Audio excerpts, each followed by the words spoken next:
नमस्कार, रात के 8 बज गए। आप देख रहे हैं डीडी न्यूज पर खबरों का prime time show news night. मैं हूं आपके साथ आरेंद्र। जम्मू कश्मीर और हरियाणा में विधानसभा चुनाव की सरगर्मियां लगातार तेज होती जा रही हैं। ऐसे में अपने आप में एक तरीके से आज और बीते कई दिनों से सरगर्मियों के बढ़ने की वजह से वहां पर राजनीतिक बयानबाजी भी देखने को मिल रही है। गृह मंत्री अमित शाह जम्मू कश्मीर में थे और उन्होंने आज से एक तरीके से बीजेपी के लिए चुनावी शंखनाद किया है। एक बड़ी रैली के माध्यम से उन्होंने विपक्षियों पर जमकर निशाना साधा है। भ्रष्टाचार, परिवारवाद और किस प्रकार से आतंकवाद के संरक्षण को लेकर विपक्षियों को निशाने पर लिया, इस खबर पर करेंगे विस्तार से चर्चा। आपको बताएंगे कि हरियाणा में कांग्रेस के ऊपर खिलाड़ियों के सहारे सियासत करने के क्यों लग रहे हैं आरोप। होगी बात हिमाचल प्रदेश की, जहां पर एक मस्जिद के विवाद को लेकर कोर्ट ने क्या कुछ कहा है, तो उस खबर को भी दिखाएंगे आपको विस्तार से। बात लखनऊ की भी करेंगे, जहां पर एक इमारत के गिर जाने से एक हादसा हुआ है। क्या है वहां का अपडेट, इसके अलावा होगी देश दुनिया की हर जरूरी और महत्वपूर्ण खबर। शुरुआत हेडलाइंस के साथ।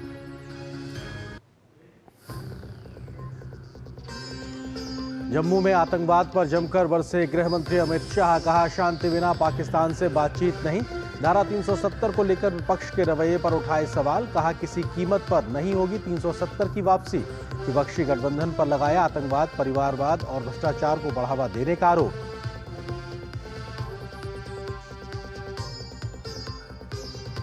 नेशनल कॉन्फ्रेंस नेता उमर अब्दुल्ला के अफजल गुरु को लेकर विवादित बयान पर भाजपा हमलावर। इंडिया अलायंस पर लगाया राजनीतिक लाभ और परिवारवाद में डूबे रहने का आरोप।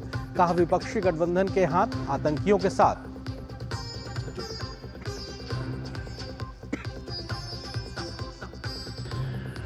हरियाणा विधानसभा चुनाव की सरगर्मियां तेज। विनेश फोगाट और बजरंग पुनिया को कांग्रेस में शामिल करने पर भाजपा का निशाना। कांग्रेस पर खिलाड़ियों की आड़ में राजनीतिक एजेंडा साधने का लगाया आरोप।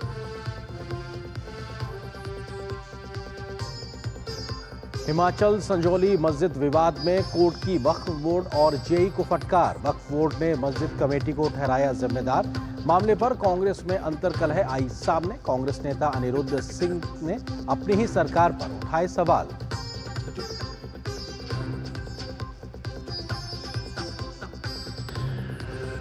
लखनऊ में बिल्डिंग गिरने से एक बड़ा हादसा। 4 लोगों की मौत। मलबे में दबे लोगों को निकालने का बचाव अभियान जारी। मुख्यमंत्री योगी आदित्यनाथ ने अधिकारियों को राहत कार्य में तेजी लाने के दिए निर्देश।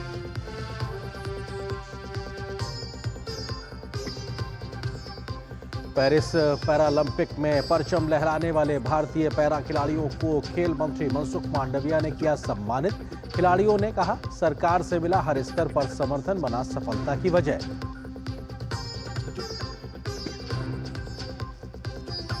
भगवान गणेश के आगमन के साथ 10 दिवसीय गणेशोत्सव की शुरुआत। चारों ओर लगा गणपति बप्पा मोरया का जयकारा। देश भर के पांडालों में उत्सव की रौनक। राष्ट्रपति और प्रधानमंत्री ने दी शुभकामनाएं।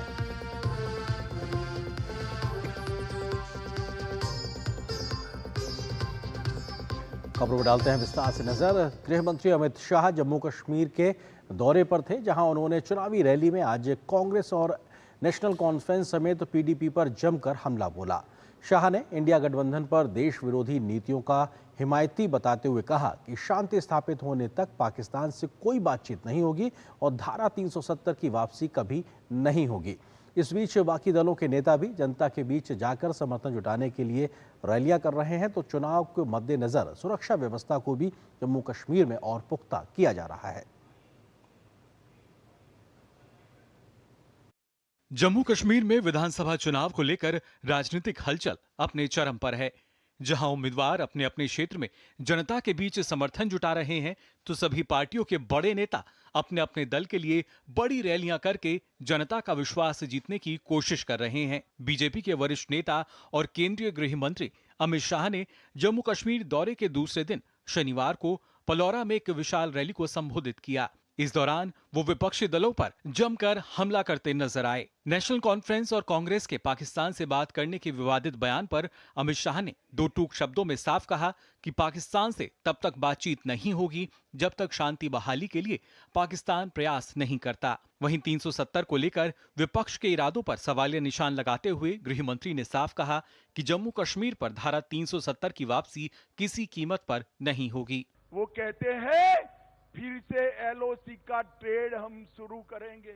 उनका मुनाफा सीधा आतंक के काम में होगा। वो कहते हैं हम पाकिस्तान से बात करेंगे। आज मैं कहकर जाता हूं, जब तक शांति नहीं होती पाकिस्तान से कोई बात नहीं होगी। कश्मीर में ऐसी सरकारें थी जो आतंकवाद के सामने आंख मूंद कर बैठी। ऐसे लोग भी हैं जो शांति होती थी तो यहां आकर मुख्यमंत्री बन जाते थे, और आतंकवाद होता था तो दिल्ली में जाकर कॉफी बार में कॉफी पीते थे। इन्होंने आतंकवाद को बढ़ाया। मैं आज कहना चाहता हूं, मोदी जी के 10 साल में आतंकवाद में 70% कमी लाने का काम ये भारतीय जनता पार्टी की है। वहीं इसी बीच नेशनल कॉन्फ्रेंस के उपाध्यक्ष और जम्मू कश्मीर के पूर्व सीएम उमर अब्दुल्ला के संसद पर हमले के दोषी अफजल गुरु की फांसी को लेकर विवादित बयान से घाटी की सियासत गर्मा गई है। भाजपा नेशनल कॉन्फ्रेंस के उपाध्यक्ष के विवादित बयान को लेकर हमलावर है। भाजपा ने कहा कि ये राजनीतिक लाभ और परिवारवाद में डूबी पार्टियां हैं, इनके पास कोई विजन नहीं है। उमर अब्दुल्ला जी का बयान इतना आपत्तिजनक है, भारत विरोधी है, जितनी निंदा की जाए उतना कम है। अब बताइए, अफजल गुरु और याकूब घोर आतंकवादी जो देश की अस्मिता पर प्रहार कर रहा था, वैसे आतंकवादियों के फेवर में बोलना यह देश विरोधी बयान है उनका। उमर अब्दुल्ला हमेशा से ही इस प्रकार के जो आतंकी हैं, जो समाज विरोधी हैं, उनको सपोर्ट करते हैं। ये माहौल बनाना चाहते हैं कश्मीर में और पूरा आतंकवादियों का समर्थन ले रहे हैं, तभी इस प्रकार की भाषा बोल रहे हैं। अफजल गुरु को कानून के रास्ते से फांसी दी गई, सुप्रीम कोर्ट तक मामला गया, रिव्यू किया गया, क्योंकि वो देश विरोधी आतंकवादी गतिविधियों में संलिप्त पाए गए, क्योंकि वो देश को तोड़ने वाले षड्यंत्र के पीछे पाए गए। आज उनको कह रहे हैं चुनाव जीतने के लिए कि उनको फांसी देना गलत था, तो पहले आवाज खामोश थी क्या? विधानसभा चुनाव को लेकर सभी दलों का प्रचार भी तेज होता जा रहा है। एनसी-पीडीपी भी जनता के बीच समर्थन जुटाने का प्रयास कर रही है। 1987 में एनसी ने मास रिगिंग करके वो इलेक्शन जीता और जमात को क्रिमिनलाइज किया। उसकी जो पनिशमेंट है वो आज तक हर एक कश्मीरी नागरिक यहाँ भुगत रहा है। गौरतलब है कि जम्मू कश्मीर में 3 चरणों में विधानसभा चुनाव होंगे। पहले चरण का मतदान 18 सितंबर को होगा, दूसरे दौर की वोटिंग 25 सितंबर को होगी, जबकि तीसरे चरण का चुनाव 1 अक्टूबर को होगा। मतगणना 8 अक्टूबर को की जाएगी। जम्मू कश्मीर में 10 साल के अंतराल के बाद विधानसभा चुनाव हो रहे हैं, जिसको लेकर सुरक्षा व्यवस्था भी चाक चौबंद की गई है। ऋषि कुमार, रमा त्यागी और धीरज कुमार के साथ ब्यूरो रिपोर्ट, डीडी न्यूज। और जम्मू कश्मीर के बाद अब बात हरियाणा की करते हैं, क्योंकि हरियाणा में भी विधानसभा चुनाव होने जा रहा है। ऐसे में अभी वहां पर आम आदमी पार्टी और कांग्रेस के बीच संभावित गठबंधन को लेकर कोई फैसला नहीं हो पाया, इसलिए असमंजस की स्थिति बनी हुई है। हालांकि कांग्रेस की जो पहली सूची उम्मीदवारों की आई है उसमें कई ऐसे दागी उम्मीदवार हैं जिसकी वजह से कांग्रेस कहीं कटघरे में खड़ी होती हुई दिखाई पड़ रही है अपने विपक्षियों के निशाने को लेकर। साथ ही अगर बात की जाए तो किस तरीके से खिलाड़ियों के माध्यम से कांग्रेस के द्वारा प्रायोजित प्रदर्शन के मुद्दे को लेकर बीजेपी ने एक सख्त हमला बोला है कांग्रेस के ऊपर कि किस तरीके से हरियाणा में खेल की सियासत करती हुई कांग्रेस नजर आ रही। क्या है पूरा दिन भर का राजनीतिक अपडेट हरियाणा की सरगर्मी चुनाव के लिहाज से, देखिए इस रिपोर्ट में। हरियाणा विधानसभा चुनाव से पहले कांग्रेस ने रेसलर विनेश फोगाट और बजरंग पुनिया पर दाव चलने के बाद सियासी पारा उफान पर है। मामले में भाजपा कांग्रेस पर हमलावर है और कांग्रेस पर सोचे समझे तरीके से षड्यंत्र रचने का आरोप लगा रही है। भाजपा ने कांग्रेस पर खेलों के राजनीतिकरण का आरोप लगाया है। भाजपा नेताओं का आरोप है कि खिलाड़ियों की आड़ में कांग्रेस अपना राजनीतिक एजेंडा साधने में लगी है। विनेश फोगाट और बजरंग पुनिया किनके हाथों में खेल रहे थे, ये देश के बेटा बेटियों के बजाय कांग्रेस की गोदी में खेल रहे थे, ये स्पष्ट रूप से दिख रहा है। इनका ये आरोप बिल्कुल बेबुनियाद और निराधार है। ये राजनीतिक आधार पर इस प्रकार के वो बयानबाजी कर रही हैं, तो ये बताता है कि उनकी मानसिकता और सोच क्या है। क्या आंदोलन इसीलिए किया गया था? वो लोग पीछे से क्या यही चाल चल रहे थे कि किस प्रकार से भारत सरकार को बदनाम किया जाए, किस प्रकार से खेल को राजनीति का अड्डा बनाया जाए?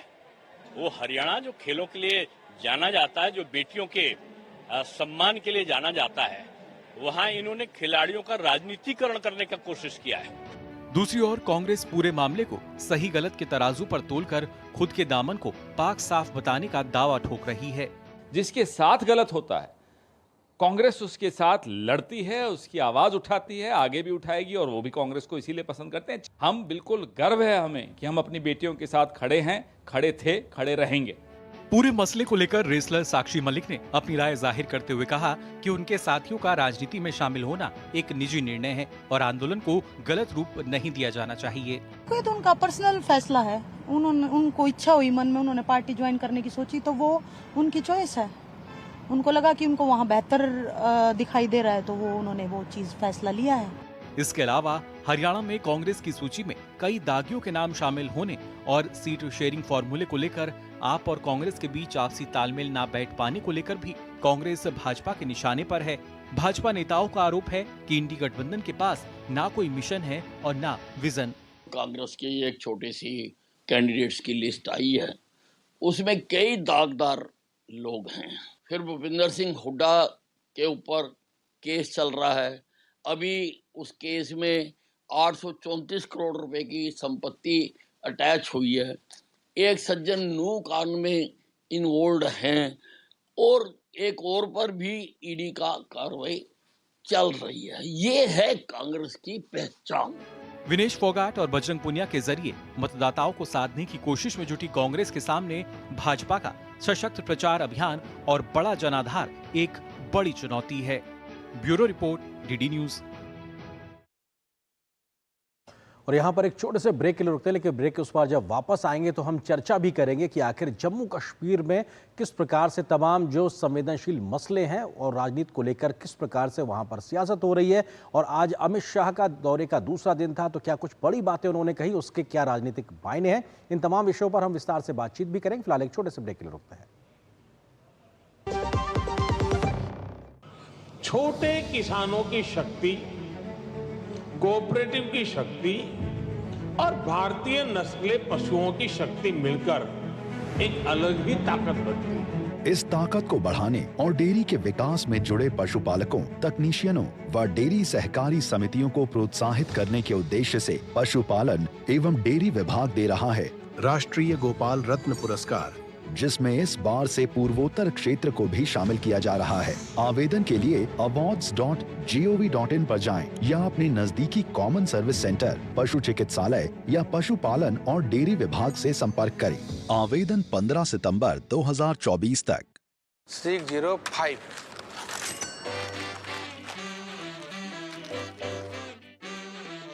बदलो बदलो आदत बदलो।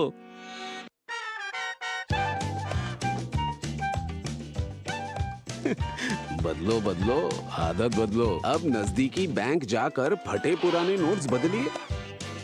अगर बैंक मना करे तो आरबीआई के ओम्बुड्समैन से शिकायत करें। आरबीआई कहता है जानकार बनिए, सतर्क रहिए। बात जब पीढ़ियों के लिए बनने वाले घर की हो तो जिम्मेदारी बड़ी हो जाती है। गैलेंट समझता है ये जिम्मेदारी। अब डबल एम रिब्स के साथ गैलेंट एडवांस टीएमटी रीबार, निर्माण का रियल हीरो। अरे ऋषि, आज स्कूल नहीं गए? 3 महीने से फीस नहीं भर पाई तो निकाल दिया स्कूल ने। कहीं आपके बाद आपके बच्चों के सपने न टूट जाएं। आज ही लीजिए पॉलिसी बाजार पे 2 करोड़ का टर्म लाइफ इंश्योरेंस, सिर्फ 690 रुपए महीने से शुरू। और ब्रेक के बाद आप सभी का एक बार फिर से स्वागत है। और ब्रेक के बाद हम चर्चा करेंगे जम्मू कश्मीर के विधानसभा चुनाव से जुड़ी खबर पर, और इसी से जुड़ा है हमारा विशेष भी जम्मू कश्मीर लोकतंत्र के जश्न की तैयारी, क्योंकि विधानसभा चुनाव को लेकर सरगर्मियां लगातार तेज होती जा रही हैं। इस विषय पे बात करने के लिए हमारे साथ में खास मेहमान मौजूद हैं।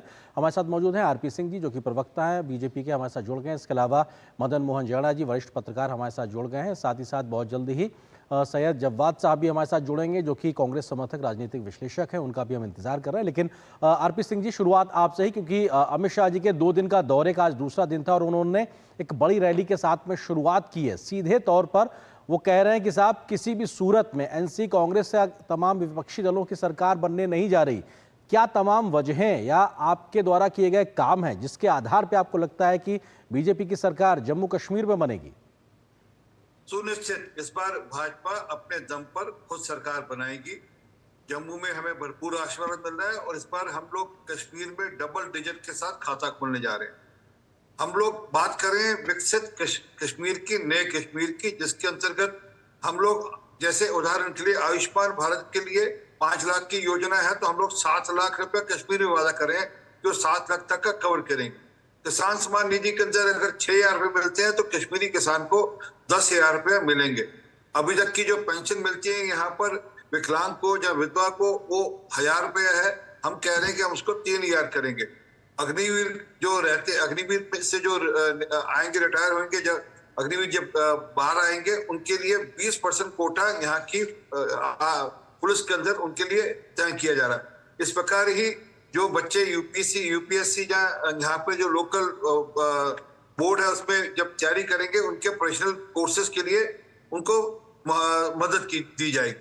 तो लगातार हमारा एजेंडा तो कश्मीर को विकसित कश्मीर बनाने का है, जिस प्रकार विकसित भारत है। उनका एजेंडा क्या है? वो अफजल से माफी मांग रहे हैं, वो अफजल को लेकर अफसोस कर रहे हैं। वो अफसोस ये है कि कश्मीर के अंदर किस प्रकार से अलगाववाद के बीज बोए जाए, इसकी बात कर रहे हैं। वो नेशनल कॉन्फ्रेंस हो, वो पीडीपी हो, वो कांग्रेस हो, तीनों पार्टियों का एजेंडा एक ही है कि हम किस प्रकार से तुष्टीकरण की राजनीति करें और तुष्टीकरण की राजनीति करते हुए हम किस प्रकार से जरूरत पड़े तो हम अलगाववाद के बीज भी बो दें। एक उदाहरण और देता हूं जी। एक तो अमर अब्दुल्ला ने कहा कि मुझे अब्दुल की फांसी पे अफसोस है। दूसरा कि फारूक अब्दुल्ला साहब ये कह रहे हैं कि हम अगर शॉर्ट हुए तो हम पीडीपी के साथ भी अलायंस करेंगे। मतलब पीडीपी, एनसी और कांग्रेस तीनों पार्टियां इकट्ठी हैं। ये एक ही थैले के चट्टे बट्टे हैं जो कि इस बात के लिए लगे कि किसी प्रकार से हम राष्ट्रवादी ताकतों को रोके, परंतु कश्मीर के लोग और जम्मू के लोग इनका साथ देने वाले नहीं किसी कीमत पे। उन्होंने तय कर लिया कि इस बार वह इनके खिलाफ वोट देंगे, क्योंकि ये जो एक परिवार की पार्टियां जो जिन्होंने कश्मीर को लूटा है उनके साथ ना देकर वह इस बार देश के मेन स्ट्रीम पार्टी के साथ जाएंगे। ठीक है सर, आपको पूरा विश्वास है कि जम्मू कश्मीर में आपकी सरकार बनने वाली। इस बीच हमारे साथ में सैयद जवाद साहब भी जुड़ गए, राजनीतिक विश्लेषक हैं और कांग्रेस समर्थक हैं।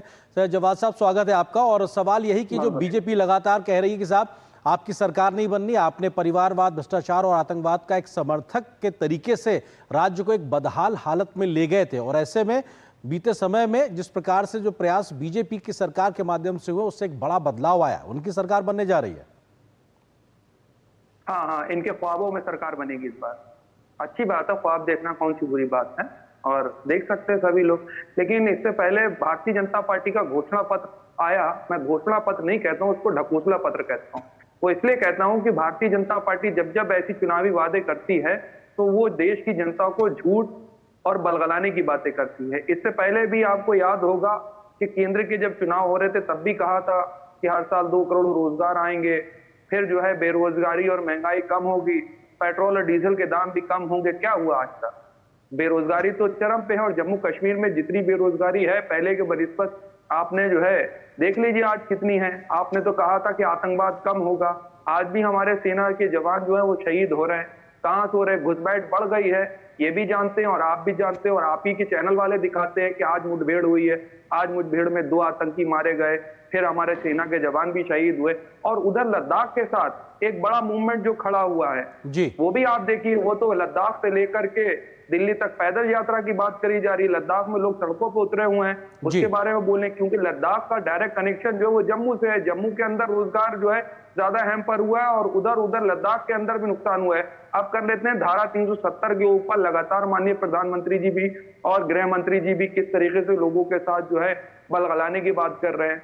आप देख लीजिए, स्टेटहुड के दर्जे को लेकर के बात कर रहे हैं। जवाद जी, एक जो बीजेपी सीधे आरोप पूछ रही है कि नेशनल कॉन्फ्रेंस का जो स्टैंड है 370 वापस लाने का और पाकिस्तान से बातचीत करने का, क्या कांग्रेस भी उसके साथ खड़ी है? क्या उस पे आप सेम पेज पे हैं? ये पॉइंटेड सवाल है।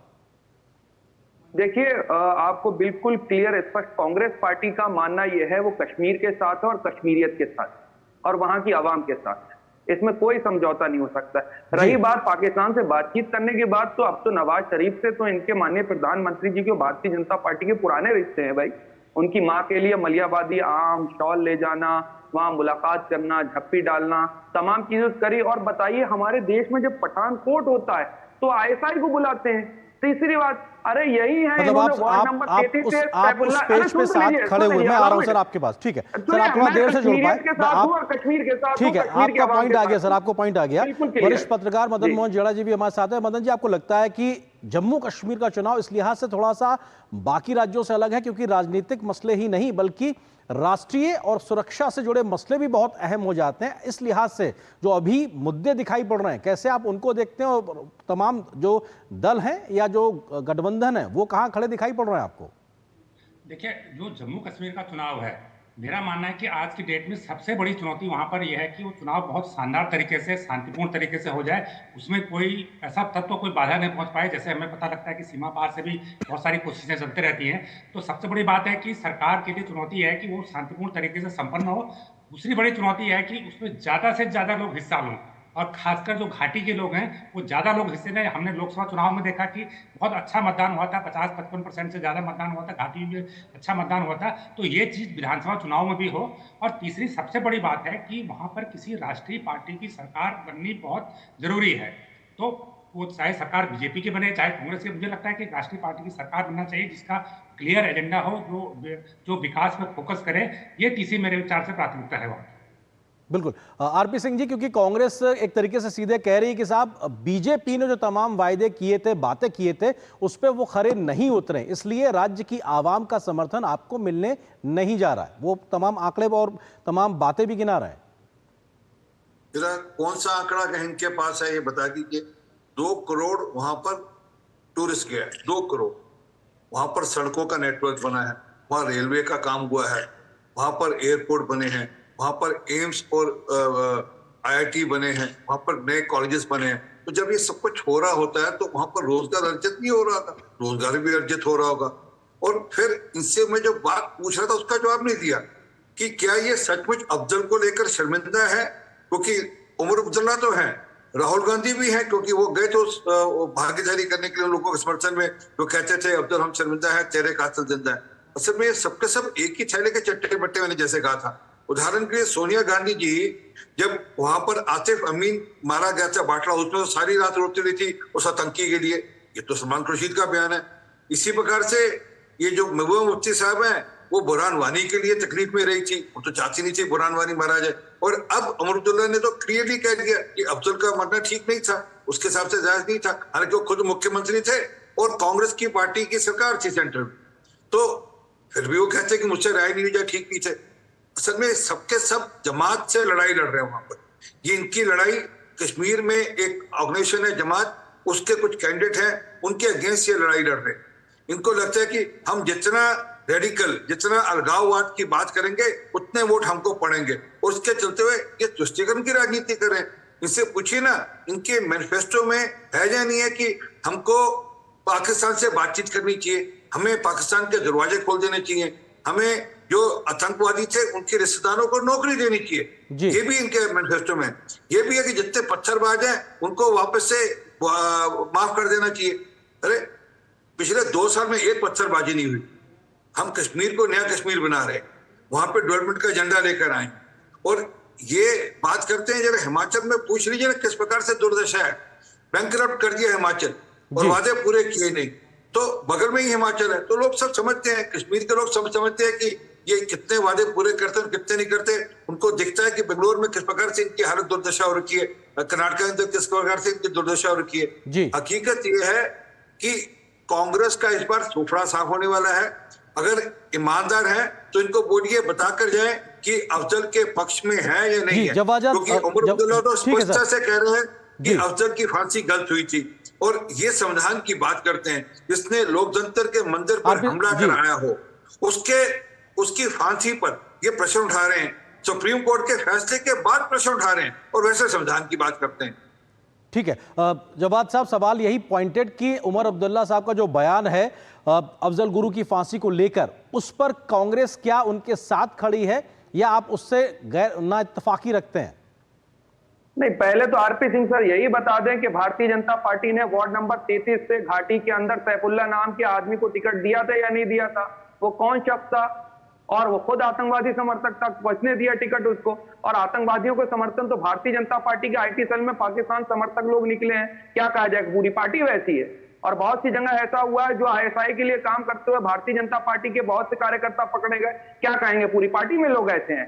ये किस तरीके की बयानबाजी और बुनियादी करते हैं। तीसरी सबसे बड़ी बात, बिल्कुल हम आपको स्पष्ट कह सकते हैं कि हम कश्मीर के साथ हैं और कश्मीरियत के साथ हैं, इसमें कोई समझौता नहीं करा जाएगा। स्टेटहुड के दर्जे की बात है, जो बात राहुल गांधी जी ने करी वो चीज होकर के रही। और राहुल गांधी साहब जो बात कहते हैं वो बड़ी जिम्मेदारी से कहते हैं, वो जमीन पे निकल करके लोगों की बात सुन करके जो बातें हैं लोगों की वो करते हैं। अब वो थोड़ी ना है कि वो वहां पर बड़े बड़े उद्योगपतियों की बात सुनेंगे, कश्मीर में जाकर के ऐसे ऐसे एग्रीमेंट करे जाएंगे जहां पे बड़े बड़े उद्योगपतियों को जो है आप जो है उनको ताकत और कुव्वत देंगे, वहां पर जाकर के उनके जो है व्यापार में उनको सहायता करेंगे। यहाँ तो कश्मीर और कश्मीरियत की बात होगी। कौन कौन से बैकडोर से एग्रीमेंट है, कश्मीर और कश्मीर, जवाद साहब आप पाकिस्तान के ऊपर जवाद साहब आप कश्मीर और जवाद साहब आरपी सिंह सर को आपने इतना वक्त दिया, जवाद साहब हाँ ठीक है, हाँ आपका आरोप मैं स्वीकार रहा हूँ, आपका आरोप मैं स्वीकार रहा हूँ, क्योंकि मैंने आपसे जो सवाल पूछा आपने उसके जवाब में कहा कि आप कश्मीर और कश्मीरियत के साथ हैं। सवाल यह है कि उमर अब्दुल्ला साहब के जो बयान है, क्या अफजल गुरु की फांसी को लेकर क्या कांग्रेस उससे इत्तेफाक रखती है या नहीं, आप इसका सीधा जवाब दे दीजिए, क्योंकि आप गोल बोल बात कर रहे हैं। मैं ये पूछना चाह रहा हूं आपसे, फिर आपके आरोप को लेकर आऊंगा इधर। जी अरे आपको तो मैं क्लियर बात कर रहा हूं, उसमें कोई ढकी छुपी बात नहीं।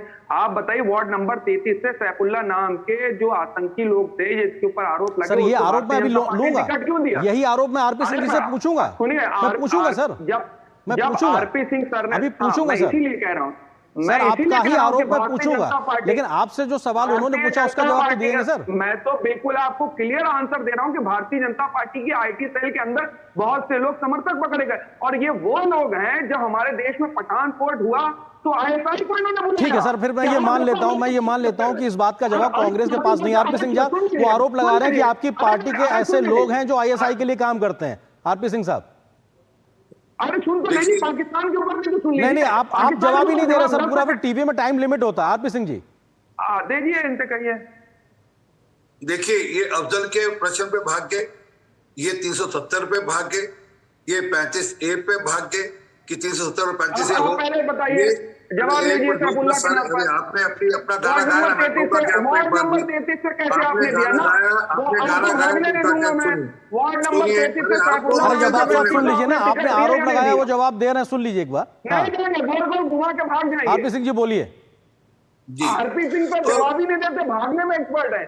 और अभी देखिए कि जम्मू एंड कश्मीर से भागेंगे, वहां से भागेंगे। अरे सर अब आप अपनी राजनीतिक तकरीर करने लगे तो फिर तो बात खत्म हो गई। टीवी में लिमिटेड टाइम होता है, आपसे जवाब पूछा आपने दिया नहीं, अब आपके आरोप का जवाब मैं उनसे ले रहा हूं, आप उनको नहीं बोलने दे रहे हैं। मतलब ये तो हाईजैक करने वाली बात हो गई। अब आप हाईजैक मत करिए प्लीज, आपके ही आरोप का जवाब ले रहा हूं जी। देखिए नहीं देंगे जी आरपी सिंह जी। नहीं, मैं डिबेट में नहीं भागीदारी ले रहा, इनसे बुलवा लीजिए, क्योंकि मैं जब ये बोल रहे थे हम तो एक अक्षर नहीं बोले ना बीच में। एक बार आंसर दीजिए, आंसर। अफजल गुरु तुम्हारा बाप था? अफजल गुरु तुम्हारा बाप था क्या, जिसके पक्ष में खड़े हो आप लोग? बताओ ना, मैं जो आंसर दे रहा हूँ। अफजल गुरु तुम्हारा बाप था क्या? मैं पूछ रहा हूँ, अफजल गुरु तुम्हारा बाप था क्या? कांग्रेस का बाप था अफजल गुरु? क्यों नहीं जवाब देती है कांग्रेस पार्टी? क्यों नहीं बोलती कांग्रेस पार्टी? ठीक है भाई, आप दोनों मदन मोहन झगड़ा जी, आपको मैं चर्चा में लाना चाहता हूं। आप दोनों लोगों से निवेदन प्लीज, एक सेकंड।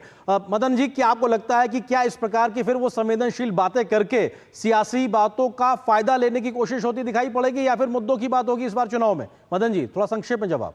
ये मुद्दों की बात होनी चाहिए। जहां तक अफजल गुरु का मामला है, देखिए अफजल गुरु का मामला एक छोटी अदालत से लेकर देश की सर्वोच्च अदालत तक गया, उसके बाद राष्ट्रपति की बात है, उसके बाद उसे फांसी हुई है। तो अफजल गुरु का मुद्दा अलग है और राजनीतिक आरोप प्रत्यारोप अलग चीजें हैं। तो अफजल गुरु की बात जो उमर अब्दुल्ला की तरफ से उठाई गई है, उससे निश्चित रूप से कांग्रेस के सामने दुविधा की स्थिति हुई है। न सिर्फ अफजल गुरु वाले मामले में हुई है, इसके अलावा 370 की वापसी की बात जो उमर अब्दुल्ला ने कही है, इससे भी कांग्रेस के सामने एक दुविधा की स्थिति हुई है। क्योंकि कांग्रेस का अलायंस नेशनल कॉन्फ्रेंस के साथ है, इसलिए कांग्रेस पर यह दबाव बनेगा आने वाले दिनों में कि इस मुद्दे पर वह अपनी स्थिति साफ करे, क्या वो इनके बयान से सहमत है या नहीं है तब भी गए, अगर सहमत नहीं है तब भी गए। ये दबाव एक कांग्रेस से बनेगा। मुझे लगता है कि जिस प्रकार एक जम्मू कश्मीर में 10 साल के बाद चुनाव हो रहे हैं, एक अच्छे माहौल में चुनाव हो रहे हैं, वहां चीजें सुधर रही है, पहले से बेहतर हुई है, तो ये चीजें जो आतंकवाद से जुड़ी हुई और आतंकवाद जुड़ी, इससे राजनीतिक दलों को परहेज करना चाहिए। ठीक है, बहुत बहुत शुक्रिया आप तीनों का। फिलहाल वक्त इतना ही हमारे पास इस चर्चा के लिए। आप तीनों का बहुत शुक्रिया इस विषय पे हमारे साथ विस्तार से बात करने के लिए। यहाँ पर एक छोटे से ब्रेक के लिए रुकते हैं, बहुत जल्द हाजिर होते हैं और कुछ और महत्वपूर्ण खबरों से आपको रूबरू कराएंगे।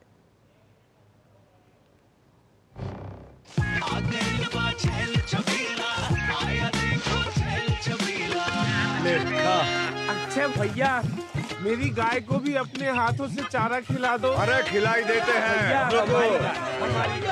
हमारी गाय भैया। क्या हो गया, पूरा का पूरा गांव यहाँ आ गया। अच्छा भैया, किसी हाथ से चारा खिलाते हो? तभी तो आपके गाय भैंसों की ब्याज सबसे ज्यादा है। अरे पगले, ये चमत्कार इस हाथ का नहीं, हाथ में जो कपिला पशु आहार है उसका है, जो पशुओं की सेहत अच्छी रखता है और ब्याज भी बढ़ाता है। ले जाओ।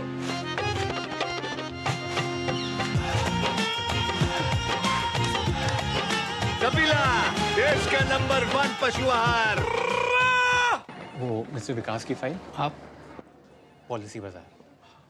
मैम, आपका हेल्थ इंश्योरेंस क्लेम अप्रूव हो गया है, अब आप सर को घर ले जा सकती हैं। क्लेम के टाइम पे हमेशा आपकी हेल्प को तैयार। पॉलिसी बाजार, 1 करोड़ का हेल्थ इंश्योरेंस सिर्फ 390 रुपए महीने से शुरू। सुरक्षा की गारंटी हर चीज में जरूरी है, चाहे वो मुश्किल स्टंट हो या अच्छी फसल।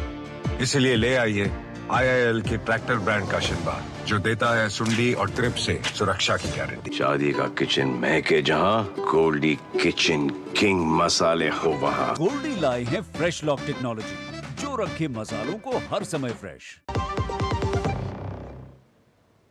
और अगली खबर मध्य प्रदेश से जुड़ी हुई। मध्य प्रदेश के उज्जैन शहर में एक महिला के साथ बलात्कार के मामले का लगातार गर्माता जा रहा है। ऐसे में मध्य प्रदेश की पुलिस ने तत्परता दिखाई और आरोपी को पकड़ लिया, उसका मोबाइल भी जब्त किया गया है। इसके साथ साथ राज्य के मुख्यमंत्री ने कानून व्यवस्था को और बेहतर करने और महिलाओं के खिलाफ किसी भी प्रकार की घटना को रोकने के लिए सख्त निर्देश दिए। लेकिन इस पूरे मामले के सामने आने के बाद से सियासत भी गर्मा गई। कांग्रेस ने तमाम प्रकार के सवाल खड़े किए तो बीजेपी भी इस मसले पर मुखर हो गई और बीजेपी ने कांग्रेस से कहा है कि जिन राज्यों में आपकी सरकार है, जरा वहां पे हालात देखिए कि महिलाओं के खिलाफ हो रहे अत्याचार के मामलों की क्या वहां पे स्थिति है, कम से कम वहां सुधारिए। हम अपने राज्यों में इसको सुधारने के लिए तत्पर तरीके से काम करते दिखाई पड़ रहा है। क्या है पूरी खबर, देखिए इस रिपोर्ट में। महाकाल की नगरी उज्जैन में सरेआम हुए शर्मनाक रेप कांड से देश भर में बवाल मचा हुआ है। पुलिस और प्रशासन की मुस्तैदी की वजह से शर्मनाक वीडियो वायरल करने वाले आरोपी को गिरफ्तार कर लिया गया है और उसके मोबाइल को भी बरामद कर लिया गया है। ये 2 दिन पूर्व कोयला फाटक पर एक महिला थी, उनके साथ एक परिचित व्यक्ति ने उनको शराब पिलाकर उनको शादी का झांसा देकर जो कृत्य किया था, उसमें जिस व्यक्ति द्वारा उस कृत्य की वीडियोग्राफी करके उसको वायरल किया गया था, हमने उसकी तलाश तभी चालू कर दी थी। इसमें एक मोहम्मद सलीम, पिता यासीन शाह, उम्र 43 वर्ष, प्रकाश नगर नागदा का रहने वाला है। इसको हमने गिरफ्तार किया, इसका मोबाइल भी बरामद किया। जहां प्रदेश सरकार इस मामले में सख्त कार्रवाई करते हुए आरोपी तक पहुंचने की कोशिश में जुटी हुई है, वहीं इस मामले पर राजनीति शुरू हो गई है। कोलकाता के आरजीकर मेडिकल कॉलेज में महिला ट्रेनी डॉक्टर से हुई रेप हत्या मामले में चुप्पी साधने वाली कांग्रेस की राष्ट्रीय महासचिव Priyanka Gandhi Vadra social media platform x पर ट्वीट करते हुए इस घटना को लेकर मुखर हैं। मध्य प्रदेश के मुख्यमंत्री मोहन यादव ने साफ शब्दों में कहा कि पीएम मोदी के नेतृत्व में सरकार सुशासन के लिए प्रतिबद्ध है। इस मामले पर राजनीति करने वाले लोगों को अपने राज्यों को संभालना चाहिए। वहीं रेप जैसे जघन्य मामले पर पक्षपातपूर्ण बयानबाजी करने वाले विपक्ष पर बीजेपी प्रवक्ता शहजाद पूनावाला ने जमकर निशाना साधा। हमारे यहाँ मध्य प्रदेश में कानून का राज है, जो गलती करेगा सरकार सख्ती के साथ निपटेगी और इसीलिए कोई भी बख्शा नहीं जाएगा। हर एक उज्जैन हो या प्रदेश हो, यशस्वी प्रधानमंत्री के नेतृत्व में हम सब सुशासन के लिए प्रतिबद्ध हैं और कोई भी राजनीति करे उनको अपने आप में गिरवन में झांकना चाहिए। तमिलनाडु से एक दिल को दहलाने वाली खबर सामने आई है। एक छोटी बच्ची 6ठी कक्षा की, उसके साथ बलात्कार होता है। अपराधी को अभी तक पकड़ा नहीं गया है, अरेस्ट नहीं किया गया है और उल्टा माता पिता को पीटने का काम किया जाता है। यही मॉडल है इंडिया अलायंस की सरकारों का, कोलकाता से लेकर चेन्नई तक, केरला से लेकर कन्नौज तक। ये बेटी को न्याय दिलाओ नहीं, बलात्कारी बचाओ, सत्य की आवाज दबाओ या सबूतों को मिटाओ, ये करने का काम करते हैं। उज्जैन रेप कांड पर प्रदेश सरकार पर निशाना साधने वाली कांग्रेस ने हाल ही में चौधरी लाल सिंह को अपने स्टार प्रचारकों की सूची में जगह दी है, जो जम्मू कश्मीर के कठुआ में एक बच्ची के साथ हुए चर्चित बलात्कार के आरोपियों के समर्थन में हुई प्रदर्शन रैली में शामिल हुए थे।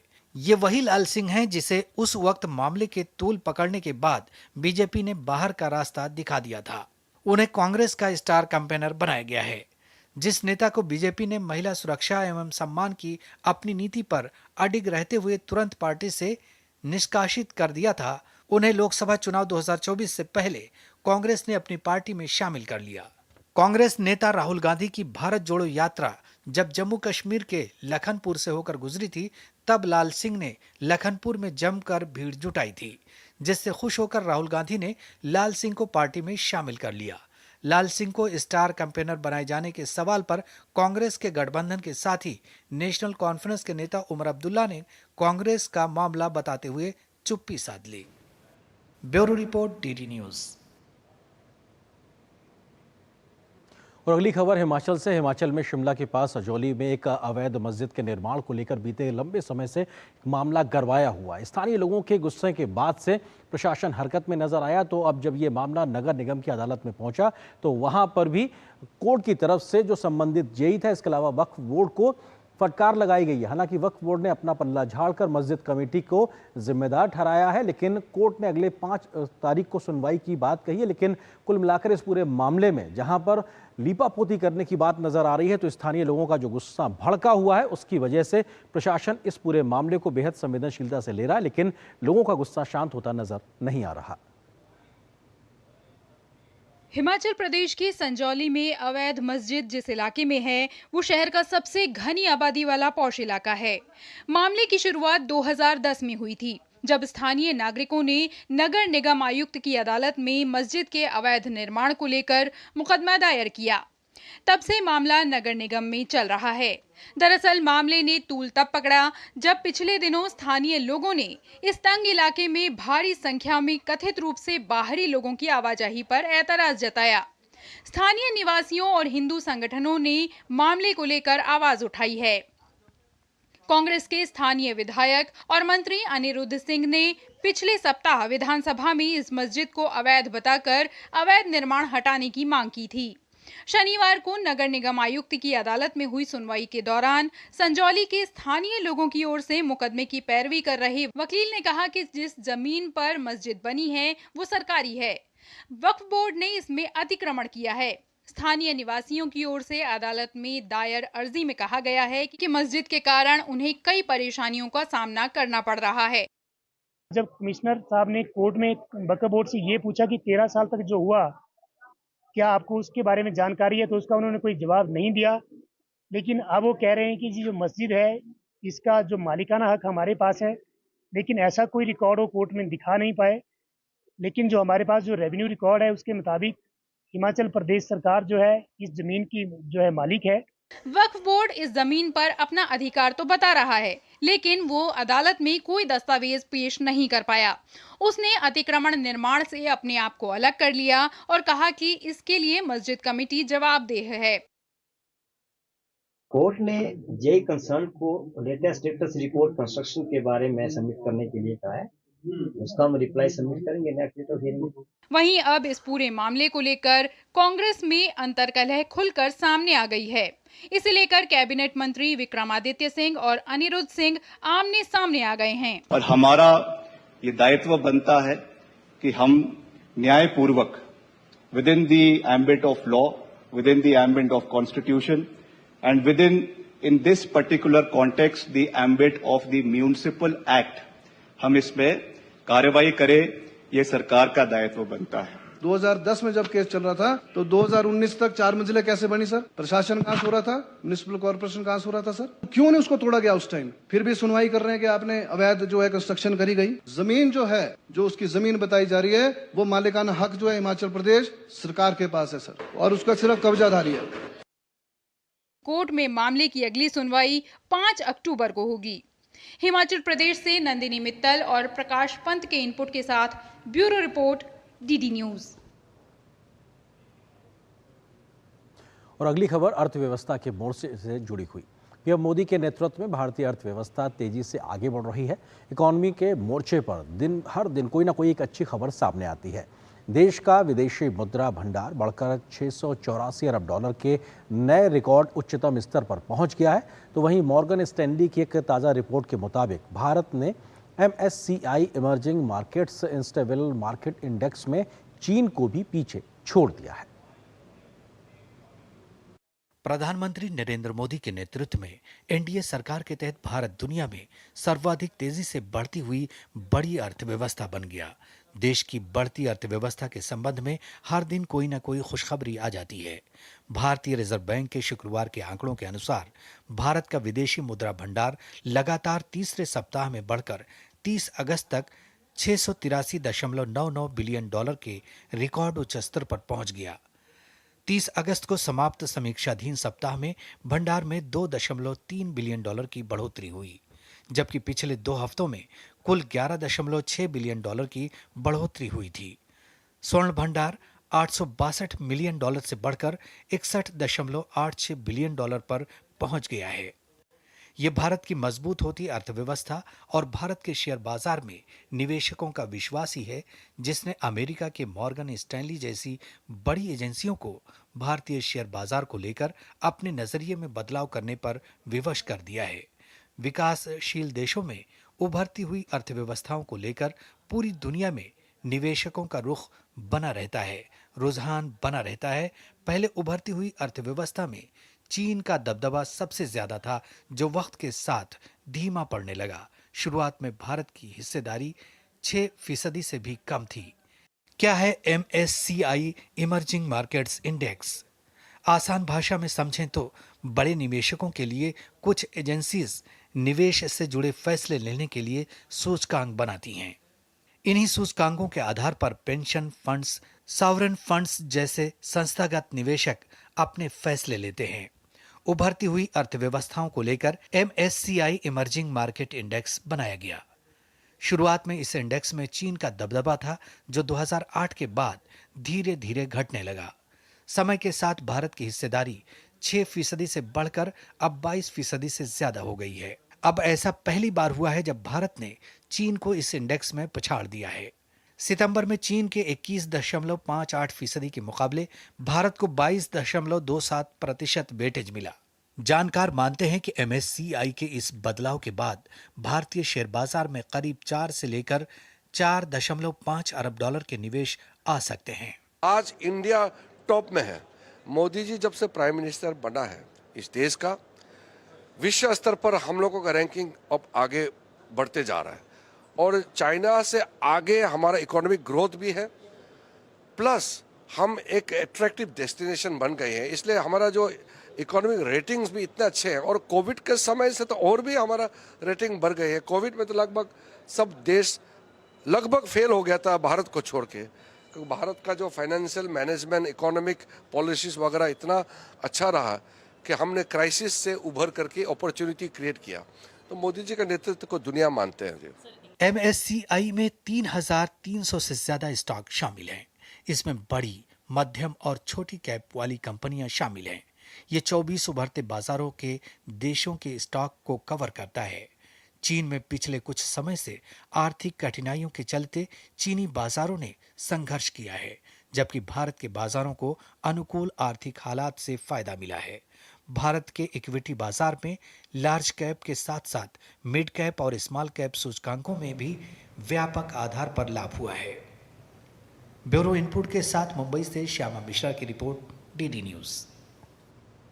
वो खबर यूपी से। उत्तर प्रदेश की राजधानी लखनऊ के ट्रांसपोर्ट नगर में एक इमारत गिरने से 4 व्यक्तियों की मृत्यु हो गई है। इस हादसे में घायल हुए लोगों को इलाज के लिए स्थानीय अस्पतालों में भर्ती कराया गया है। मुख्यमंत्री योगी आदित्यनाथ ने SDRF और NDRF की टीमों को राहत और बचाव कार्य में तेजी लाने के निर्देश दिए हैं, तो वहीं घायलों को समुचित इलाज मुहैया कराने का भी निर्देश दिया गया है।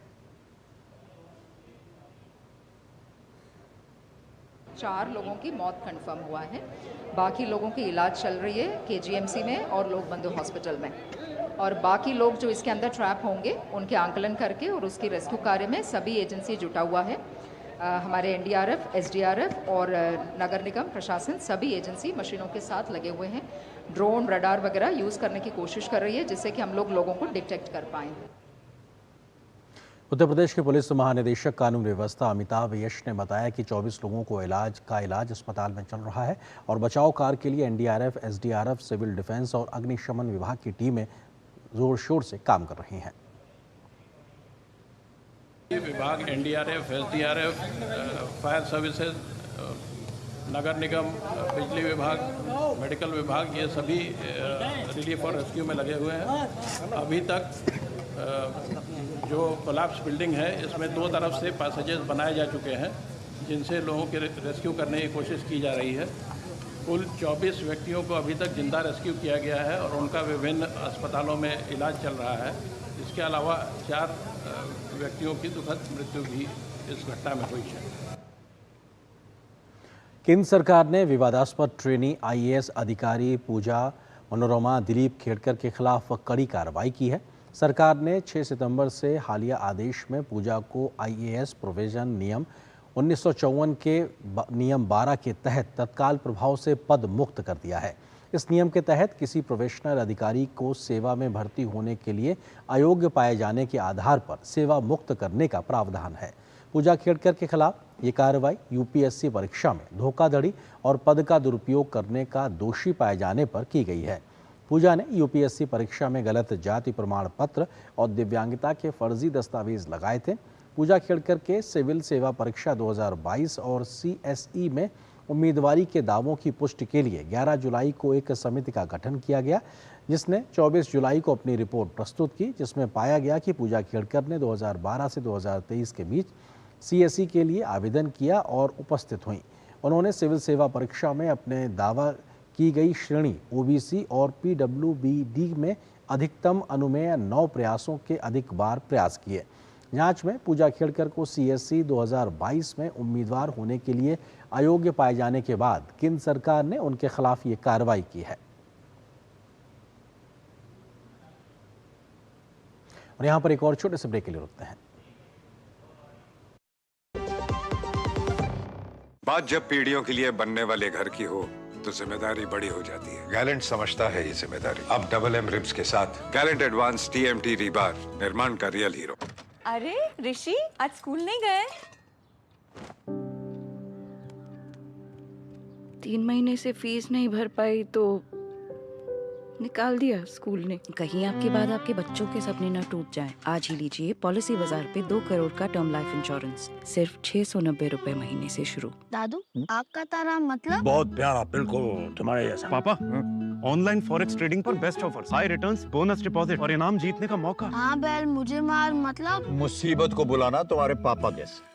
आरबीआई कहता है आकर्षक ऑफर्स का लालच देने वाले अनधिकृत प्लेटफॉर्म्स पर फॉरेक्स ट्रेडिंग करना यानी अपने पैरों पर कुल्हाड़ी मारना। इसका मतलब? इन्हीं से पूछो। समझा पापा? आरबीआई कहता है जानकार बनिए, सतर्क रहिए।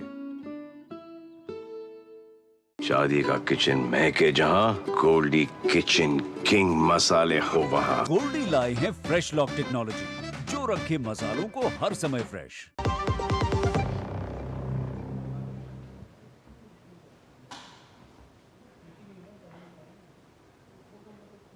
और अब बात करते हैं गणपति बप्पा मोरया की।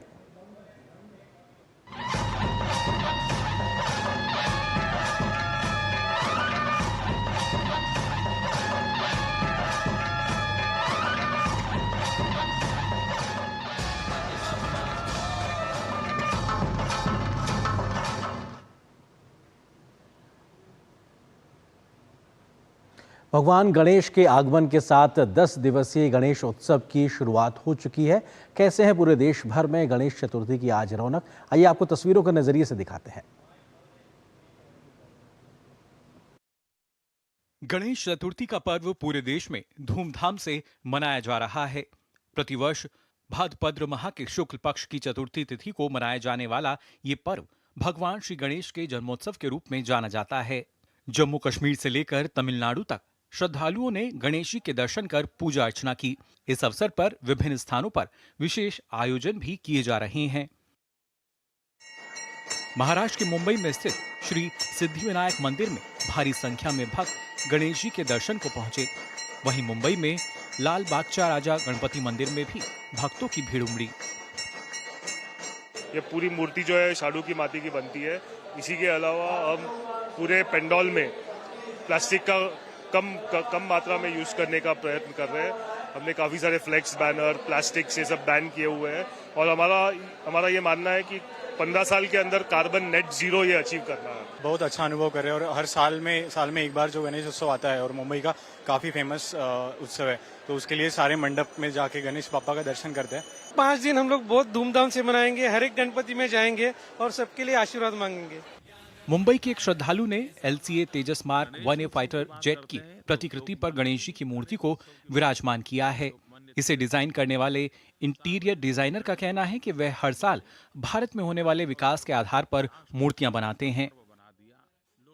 जम्मू कश्मीर के श्रीनगर में भी कश्मीरी पंडितों ने गणेश चतुर्थी के अवसर पर श्रीनगर के गणपतियार मंदिर में गणेश जी की पूजा अर्चना की।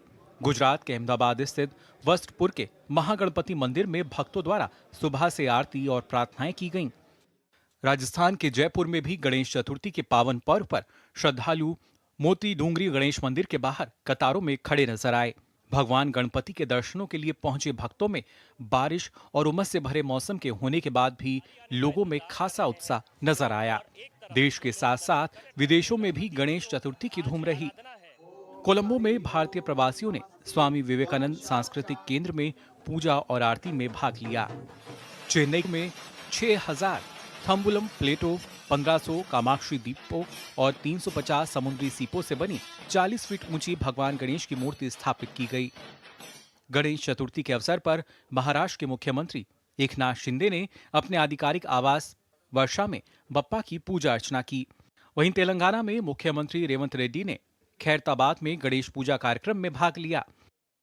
केंद्रीय मंत्री नितिन गडकरी ने अपने परिवार के सदस्यों के साथ गणेश चतुर्थी के अवसर पर नागपुर स्थित अपने आवास पर पूजा अर्चना की।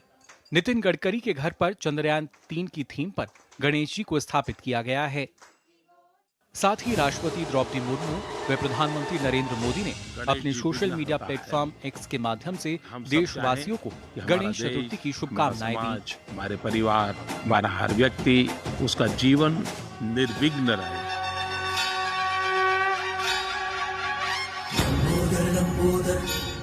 पुरी के समुद्र तट पर मशहूर सैन्य कलाकार सुदर्शन पटनायक ने गणेश जी की रेत से मूर्ति बनाकर वैश्विक शांति का संदेश दिया। गणेश जी को सभी प्रकार के विघ्नों को दूर करने वाला माना जाता है। गणेश चतुर्थी को नए कार्यों की शुरुआत करने के लिए भी शुभ माना जाता है। गणेश चतुर्थी के दिन भगवान गणेश से सुख समृद्धि की कामना की जाती है। ये पर्व लोगों को एक साथ लाता है और सामाजिक एकता को भी बढ़ावा देता है। इस वर्ष ये पर्व 17 सितंबर को अनंत चतुर्दशी पर समाप्त होगा। Bureau report, DD news. और गणेश चतुर्थी की कैसी धूम है, इस पर बात करने के लिए हमारे दो सहयोगी संवाददाता इस वक्त हमारे साथ मौजूद है। मुंबई से योगेश शीतल हैं, तो दिल्ली से हमारे साथ में देवेंद्र सिंह रावत जुड़ गए हैं।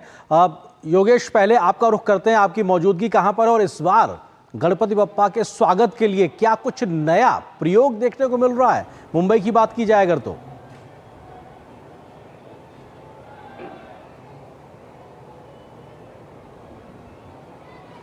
योगेश, क्या आप मुझे सुन पा रहे हैं?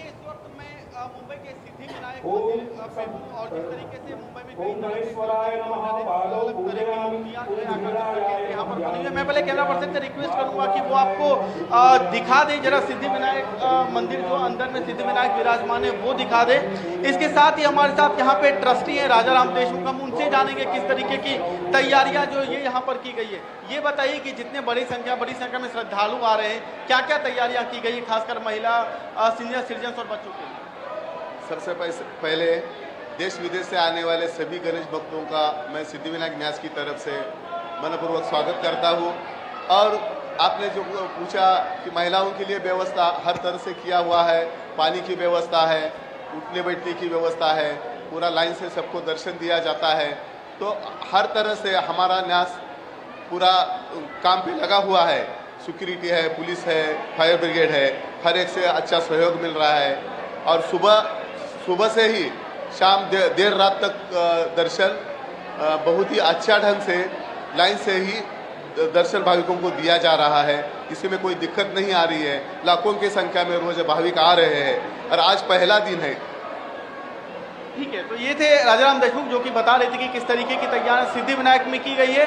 अगर मुंबई की बात करें, पुणे की बात करें, जहां के डब्ल्यू सेठ गणपति काफ़ी प्रसिद्ध हैं, इसके अलावा मुंबई में लालबाग का राजा है, अलचिंच पोकली का राजा है, अंधेरी का राजा है, जो अलग अलग जगह है वहाँ पे बहुत धूमधाम से त्यौहार मनाया जा रहा है। जिस तरीके से राजाराम देशमुख भी बता रहे थे कि जो एजेंसीज है, चाहे वो मुंबई पुलिस हो, नवी मुंबई पुलिस हो, फायर ब्रिगेड हो, बीएमसी हो, केंद्रीय एजेंसी हो, सभी कोऑर्डिनेटेड एफर्ट्स करके इंश्योर करिए कि लॉ एंड ऑर्डर जो है वो मेंटेन रहे, जो लोग हैं उनको किसी तरह की दिक्कत नहीं हो। जो गृह मंत्री अमित शाह वो परसों आ रहे हैं लालबाग का राजा का दर्शन करने के लिए, तो जो अभी तक का टेंटेटिव शेड्यूल है आप देखें तो जो सेलिब्रिटी हैं, चाहे वो फिल्म सेलिब्रिटी हो, पॉलिटिकल डिग्निटरीज हो, सोशल एक्टिविस्ट हो, सभी जो है दर्शन करने के लिए आते हैं। और महाराष्ट्र में खास करके आकर्षण का सबको एक इंतजार था इस 10 दिन के गणेश उत्सव का, तो उसकी आज से भव्य शुरुआत हुई है।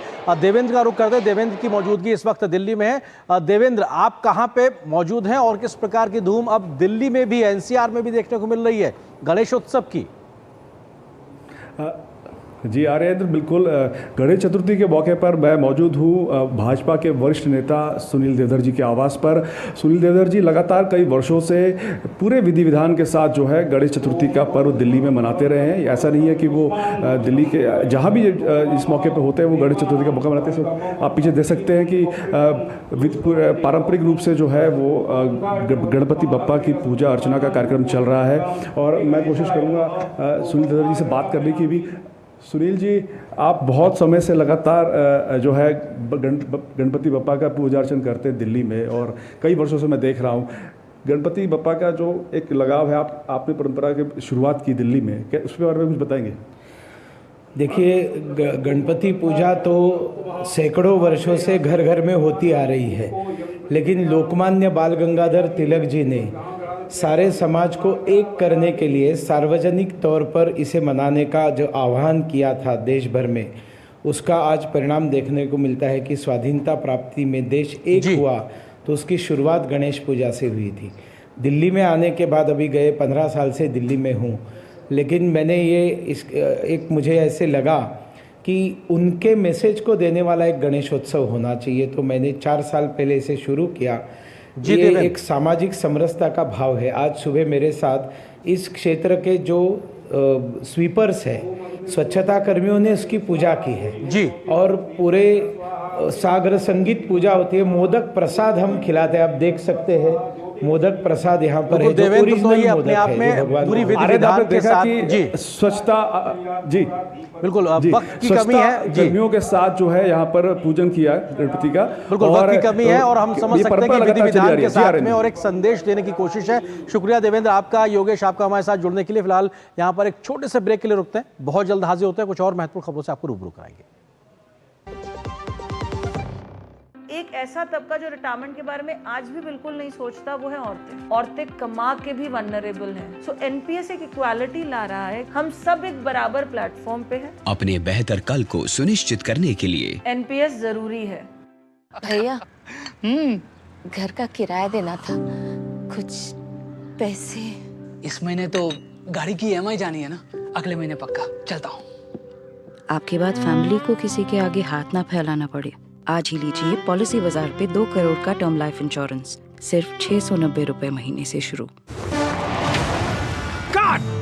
सुरक्षा की गारंटी हर चीज में जरूरी है, चाहे वो मुश्किल स्टंट हो या अच्छी फसल। इसलिए ले आइए IIL के ट्रैक्टर ब्रांड का शिनबा, जो देता है सुंडी और ट्रिप से सुरक्षा की गारंटी। बात जब पीढ़ियों के लिए बनने वाले घर की हो तो जिम्मेदारी बड़ी हो जाती है। गैलेंट समझता है ये जिम्मेदारी। अब डबल M रिब्स के साथ गैलेंट एडवांस TMT रीबार, निर्माण का रियल हीरो।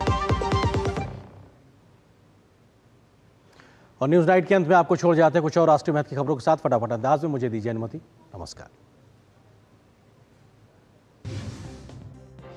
उपराष्ट्रपति जगदीप धनखड़ ने गोरखपुर में उत्तर प्रदेश सैनिक स्कूल का उद्घाटन किया। 49 एकड़ क्षेत्र में फैले इस स्कूल का निर्माण 176 करोड़ रुपए की लागत से किया गया है। उद्घाटन समारोह के दौरान उत्तर प्रदेश के मुख्यमंत्री योगी आदित्यनाथ भी मौजूद रहे। पहले चरण में इस स्कूल में कक्षा 6 और 9 में 84 विद्यार्थियों को प्रवेश दिया गया है। इनमें 40 छात्राएं और 128 छात्र शामिल हैं। बहराइच में भेड़ियों की तलाशी को लेकर पूरे इलाके में सर्च अभियान चलाया जा रहा है। वहीं महसी में ऑपरेशन भेड़िया को लेकर वन विभाग के कर्मचारी और अधिकारी लगातार सक्रिय नजर आ रहे हैं। भेड़ियों को ट्रेस करने के लिए वन विभाग की टीम ड्रोन और अन्य आधुनिक उपकरणों का प्रयोग कर रही है। बिहार दौरे के दूसरे दिन भारतीय जनता पार्टी के राष्ट्रीय अध्यक्ष और केंद्रीय स्वास्थ्य मंत्री जेपी नड्डा ने पटना में भाजपा सदस्यता अभियान में हिस्सा लिया। जेपी नड्डा ने बीजेपी की सदस्यता ले रहे लोगों को सदस्यता सर्टिफिकेट प्रदान किया। सदस्यता अभियान के दौरान नड्डा ने अन्य दलों पर जाति और धर्म के नाम पर वोट की राजनीति करने का आरोप लगाया।